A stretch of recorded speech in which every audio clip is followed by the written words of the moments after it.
Pada ada yang tahu nggak bedanya saham sama utang?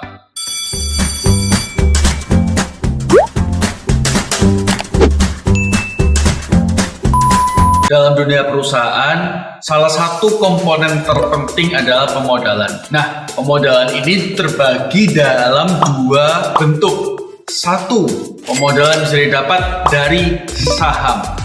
Kedua, modal juga bisa didapat dari utang. Nah, bedanya di mana, Pak?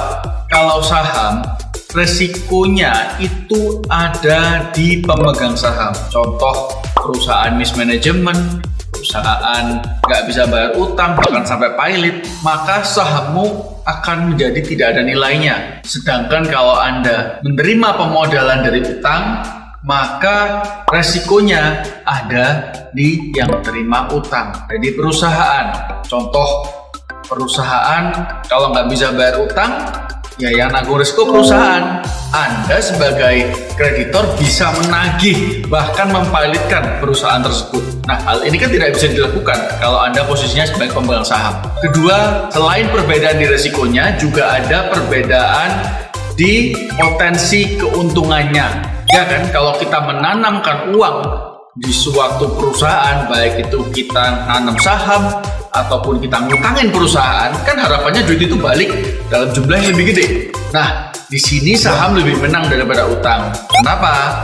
Karena kalau kamu punya saham, perusahaan yang mungkin dulu nilainya cuma 2M, kalau dia udah jadi gede, kepemilikan saham senilai 2M ini bisa naik nilainya dari 10M, 20M, bahkan hingga 200M. Nah, sedangkan kalau kamu masukin duit dalam bentuk utang, maka uang itu hanya bisa berkembang sesuai dengan rate bunga atau interest yang kalian sepakati bersama. Contoh, kalau kalian memberikan utang dengan bunga 15% per tahun, maka nominal utang tersebut dalam 10 tahun ke depan ya hanya bisa berkembang senilai 15% per tahun.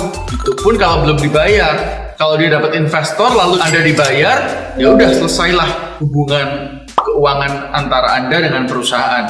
Tapi kalau saham akan terus melekat sampai Anda sendiri yang memutuskan untuk menjual. Nah, perbedaan ketiga, perbedaan terakhir adalah kontrol atas perusahaan tersebut. Kalau Anda dalam bentuk utang, tentunya Anda hanya bisa sebatas memberikan saran.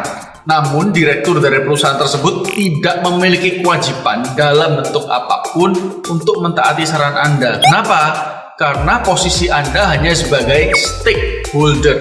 Anda punya kepentingan dalam perusahaan tersebut, tapi Anda tidak turut memiliki perusahaan tersebut. Meskipun misalnya 90% dari dana yang dimiliki oleh perusahaan itu berasal dari kocek Anda. Tapi kalau Anda menanamkan modal itu sebagai saham, maka Anda akan punya yang namanya controlling interest, di mana Anda bisa turut memutuskan hal-hal apa saja yang harus dilakukan perusahaan. Contohnya, direktur mau ke kiri, tapi Anda pemilik saham 90% nurut ke kanan, maka direktur harus nurut kepada Anda, atau dia yang akan menghadapi konsekuensinya. Jadi gampangnya, kalau utang itu Anda adalah kreditor dari si direktur, kalau Anda pemegang saham, Anda adalah bos, dan direktur tersebut akan menjadi pegawai Anda.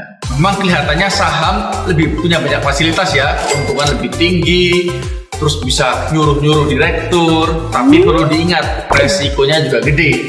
Seperti yang saya sebutkan di pertama kali, kalau sampai ada kerugian, tidak ada jalan hukum bagi Anda untuk menuntut atau menggugat direktur atau perusahaan secara keseluruhan, kecuali mereka memang jelas-jelas korupsi.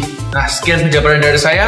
Semoga membantu bagi Anda venture kapitalis muda yang sedang berpikir untuk berinvestasi.